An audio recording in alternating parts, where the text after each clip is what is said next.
All right, everybody. You can see the very active background, the active setting. I'm in DC today, one of my least favorite places on earth, but I had to be here, so here I am.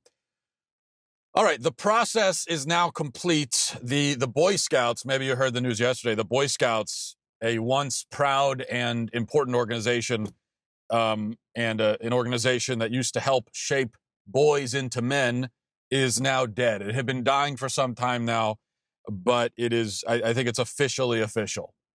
They made the announcement yesterday that, and it's an announcement that even 10 years ago would have seemed like some kind of outlandish, ridiculous parody. But now it's real. It actually happened. The Boy Scouts said today that they're dropping, or yesterday, I should say, that they're dropping boy from Boy Scouts, and they shall henceforth be known as the Scouts because we're including girls, and we can't exclude girls from the organization or from the name. And the Boy Scouts giving up their name, it's just the last and unavoidable step in, well, not even really the last step because there's more to come, I'm sure, but this is just the latest step in a process that's been, in a devolution that's been happening for years now. And it began with, I think it really began in earnest when the Boy Scouts finally surrendered to the left on the issue of gay scouts. And they said, fine, we can have gay scouts. And then the left came back and they said, okay, but you need to have gay scout leaders. And so the Boy Scouts said, fine. Then the left came back and they said, okay, but now you need to have transgenders. And the Boy Scouts said, fine, but please leave us alone after this. We're surrendering on this? I mean, this is it, right? You won't ask for more. And the left said, yeah, that's fine. Once you just do this one last thing and that'll be it. And so they did it. And then the left came back the next day and said, oh, by the way, you need to admit girls now. And so the Boy Scouts, always with that steely spine, immediately said, okay, fine, we'll admit girls. And then they said, now you need to change your name because it's exclusionary. And they said, okay, fine, we'll change our name. And I have heard the argument. Some people have said that, well, they're admitting girls, but they're still going to separate boy and girl troops. So you're still going to have gender separated troops, but they're all going to be part of the same umbrella organization. And to that, I say two things. Number one, it's irrelevant. The fact is that they're bringing girls into the Boy Scouts and abandoning their identity and their name for the sake of being inclusive and for the sake of being politically correct. And number two, I mean, have you really not noticed the pattern yet? I mean, is it possible that you haven't noticed the pattern? Do you really think that that's going to be it? You really think that they're going to keep gender segregated troops at this point? No, of course not. Within like a year, the announcement's going to come that, okay, now everything is co-ed. I mean, everything. Camping trips, everything. This is, I mean, it's 100% guaranteed that it will happen. Now, I'm not going to let my sons anywhere near this embarrassment of an organization, and it's no longer equipped to provide the moral example that it once provided, and the moral example that it was founded in order to provide. Remember, the Boy Scouts originally, it was supposed to be a Christian boys organization that was concerned not just with giving boys life skills and teaching them about the outdoors, but with forming them morally, moral formation. And ever since they started surrendering to the LGBT camp, once that began, then they'd already forfeited that aspect of their mission, which is to say they forfeited their mission. But, I think that this thing with the Boy Scouts is an example of a trend that's been going on for a long time. Well, two trends. One trend is organizations surrendering to the PC mob. So that's one. But the other trend is how, we don't let boys have their own spaces anymore. Boys are not allowed to have their own things, things that are just belong to them. This is the trend. We've gone through and we've gotten rid of all the spaces where boys used to come together and just be with each other and just be themselves. I remember when I was a kid, a long, long time ago, but I remember when this when the big thing in this whole process of, okay, we got to have co-ed everything, we've got to merge the genders into every activity. That's when it was kind of beginning. And so the big thing then was we got to include all the girls in all the sports. So every baseball team, every rec baseball team that I played on, there was a token girl on the team. Even though, or at least where I lived, there was also a perfectly fine girls softball league. And the girls could go there and they could play softball with the other girls, and it was great. So they did have, it's not like they didn't have sports they could play. They had a girls team, but some of the girls said, no, I want to be with the boys. And some of the parents said, no, that's where I want to be. And so, of course, the league very quickly caved to that and said, fine. And the girls got to be on the team. No, but, nobody ever stopped and asked the boys. No one ever asked the boys, hey, do you want to play with a girl? All that mattered was the girl wanted to play with the boys. It didn't matter if the boys wanted to play with the girl. It's what the girl wanted. And so she got to have it. So we started taking away all the boys' sports. So we got to include girls in it. Now, I remember even when I was in high school, we started seeing girls playing football. And so that's a thing now. And of course, it's completely ridiculous. And even when, I got to think back even to recess in elementary school. If the boys got a game of pickup basketball going, or they're playing dodgeball, just the boys, and it was kind of a rough and fast game, very often you'd have the finger-wagging teacher who shows up and says, now, you got to include everybody. You got to include Rachel, too. Which, I get it. You got to teach kids to play together and everything like that. But sometimes you also have to just let the boys do their thing. Sometimes if the boys are having a game and it's a fast game, you got to just let them play. Because you bring a girl into it and it ruins it. I'm sorry. It just does. In many cases for the boys when they're playing a sport, when you say when you insist they have to include a girl, you're kind of ruining it. Because girls are not as good as boys. They're not as athletic. They're not as strong. They're not as aggressive. It's just a fact of the matter. And the boys don't want to be as aggressive with them, with the girls, as they are with each other. So boys, especially if they're playing basketball or something, if there are no refs, then essentially every sport turns into tackle football, because they're just a whole part of the point when boys get together and they play a sport. Probably half of the point for them is to kind of let out their aggression, and just that physicality is a big, and just clobber each other. That's a big part of the point. When you start injecting girls into it, well, they don't feel right. They don't want to do that with girls, and they shouldn't do that with girls. And so it just changes the dynamic. And this is what happens when there's a dynamic. When you've got a bunch of boys together doing something, there's a certain dynamic. You got a bunch of girls together doing something, there's a certain dynamic. When you combine them, it changes the dynamic completely. And we've moved far beyond sports at this point, of course. Now this can be found everywhere in our culture. Girls are constantly breaking into the boys' clubs, and they're always celebrated for their trailblazing achievement when they break into the boys' club. They say, I'm in the boys' club now. But what is the achievement exactly? The boys' club was a boys' club for a reason. It's a club for boys. When you get rid of the boys' qualifier, you have destroyed the club's entire purpose. So what's your achievement? You've just ruined it, is what you've done. And you can see it's not just with boys. It's even with men's lodges. Used to be a big thing, and now they either don't exist or they're not nearly as prevalent. Because even men, believe it or not, sometimes like to have places they can go where it's just themselves. But we say that's no longer permitted.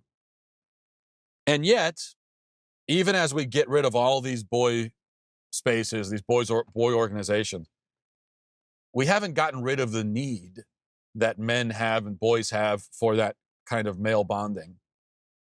That's still there, especially for young men. And there's a reason why. There's a pretty good reason why.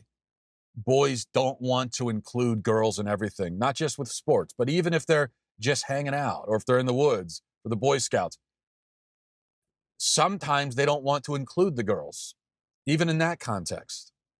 And the reason is that adding a girl into the picture, as I said, it changes the dynamic. They feel like they have to tone things down. They have to feminize things for the sake of the girl. And now, even worse, there's this added pressure for the boys where they feel like they got to impress her. And they're not able to just enjoy themselves and relax and be themselves. Now, in that free and open environment that exists between boys, now they got to impress the girl. Everything now is about the girl. You got a group of boys, you inject one girl into it, and now everything is about her. And that's why you have girls sometimes who insist on being a part of the boy things. They want to do the boy things. They want to be in the boy organizations. They want to play the boy sports. They want to intrude on all the boy areas. I think most girls don't want that. They also want to have their own spaces. And they don't necessarily want to be surrounded by 50 boys, right? The girls who do want that, the reason they want it is because they know it's going to be all about them and they're going to get attention. It's attention seeking is what it is. When you've got a boy sport, girl sport, and almost everyone, boys are playing the boy sport, girls are playing the girl sport, everyone's having fun. And then you have that one girl who insists, no, I want to be in the boy sport. I want to be there. This is where adults have to come in and say, no, okay, it's what you want, but you can't have it. Let them have their fun. This is over here for you. You can't have everything you want. I know you want to do it because you want the attention, but you can't always have the attention you want. And I wonder where are the adults sometimes to say, no, just let the boys have their time. Just let the boys, they're playing a game. Just let them have it. Let them play. Leave them alone.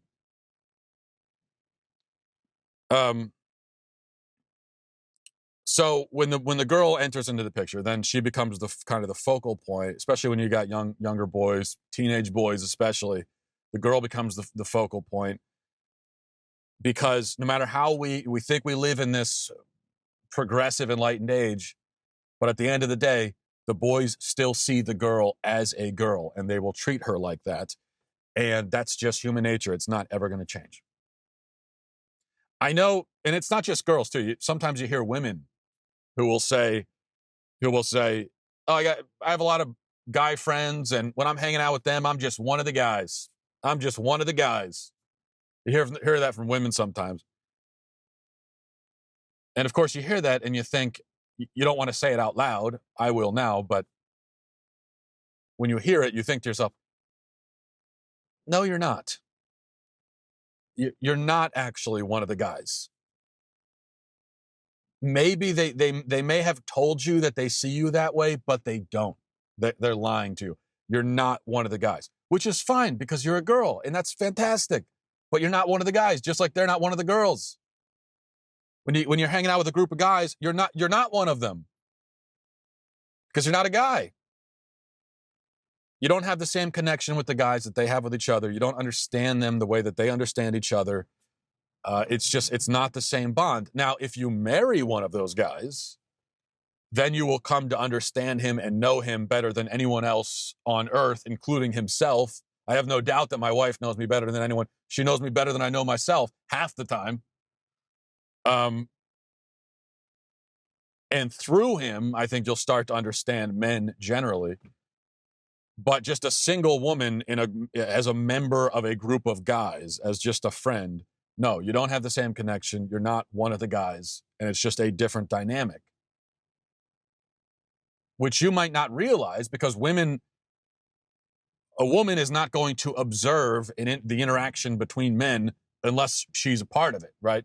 Most of the time. So she sees how they are when she's around, and she assumes, well, this is how they are. They're just being natural. They're being themselves. Not quite. It does change when you're not there, just like it does with women. That's just a natural thing. And then a woman might say, well, I cuss and spit and burp and wrestle around in the mud like guys. I'm just like them. I'm just like them. Now, if that's actually true, and I find that probably 90% of the time when a woman makes this claim that she's just like the guys and she's, rough and tumble, probably 90 to 95% of the time that's not true at all. But for the 5 to 10% of the time when it is true, here's the thing. When guys look at a woman imitating and kind of aping male behavior, they're going to think one of two things. They're going to think either she's hot, so I'll play along, or two, this is sad and I wish she would stop. Because the truth is, again, no matter what our progressive enlightened culture says, the truth is men don't want women to act like men. Men want women to act like women. They may pretend, they may say, oh no, they may pretend to be completely egalitarian and they don't see any difference between the genders. And they think it's just great when a woman behaves in this kind of masculine, manly way. They may pretend that they think it's cool and they think it's just awesome, but they don't. Even right now in the comments, there may be a guy who pretends and says, oh no, I've got a group of friends who are girls and I don't see them any differently than I see the guys and I'm exactly the same with them as I am with the guys. No difference. He may claim that. But if it were just the two of us sitting in the car having a man-to-man conversation, he would be agreeing with everything I'm saying. 100%. Men like it when women act like women. That's what they want out of a woman. They don't want a woman who tries to act like a man because there are men for that. If they wanted to talk to a man, be around a man, well, there are plenty of men in the world. But they rely on women to be women, just like I assume women rely on men to be men.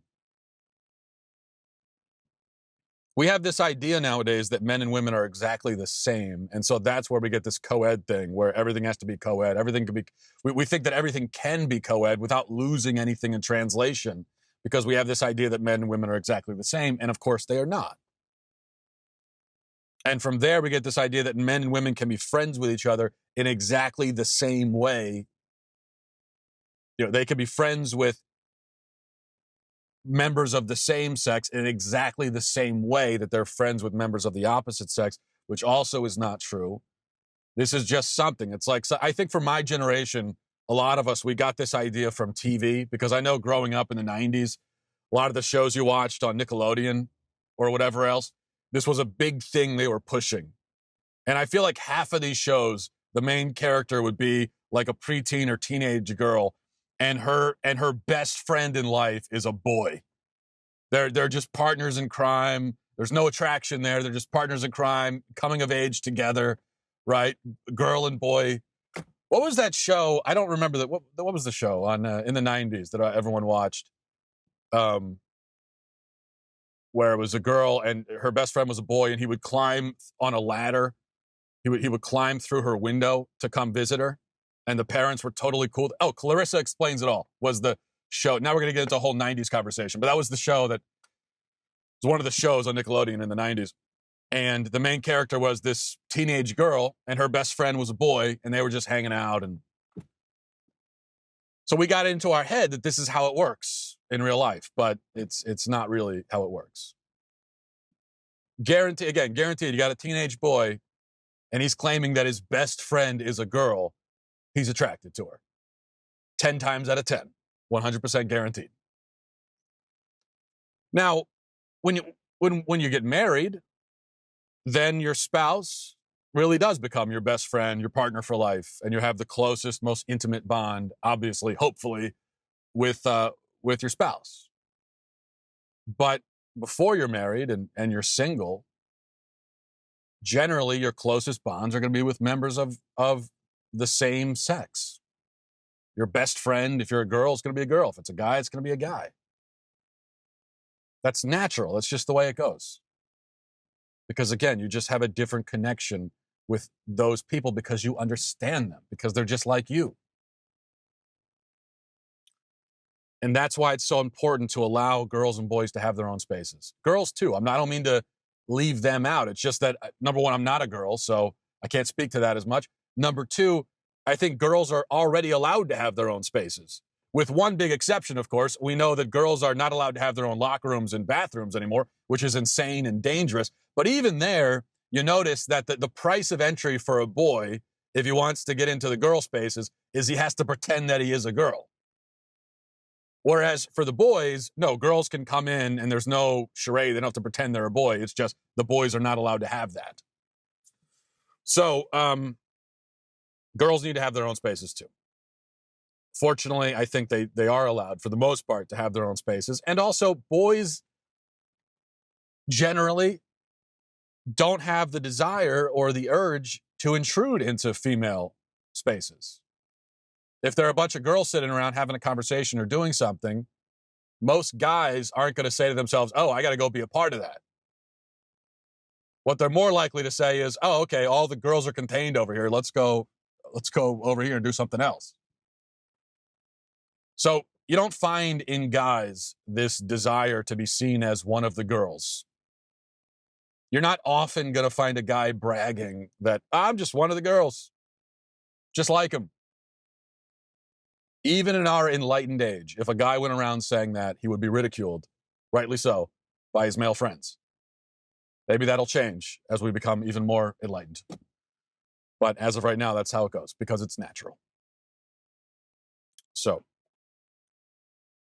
let's all just give each other some space, right? I think we could all use it, is my point. All right. That's it for me. Thanks for watching. Thanks for listening. Godspeed, everybody.